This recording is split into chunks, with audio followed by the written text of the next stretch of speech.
76వ భారత గణతంత్ర దినోత్సవం సందర్భంగా నేను ప్రసంగించాలనుకుంటున్నాను.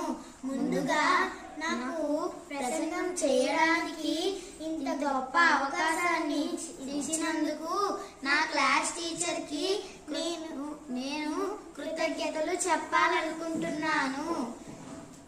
నా ప్రియమైన మిత్రులారా, భారత రాజ్యాంగం అమల్లోకి వచ్చి భారతదేశాన్ని గణతంత్ర దేశంగా ప్రకటించిన రోజు జ్ఞాపకార్థం మన ఏటా జనవరి 26న గణతంత్ర దినోత్సవం సందర్భంగా జరుపుకుంటాము.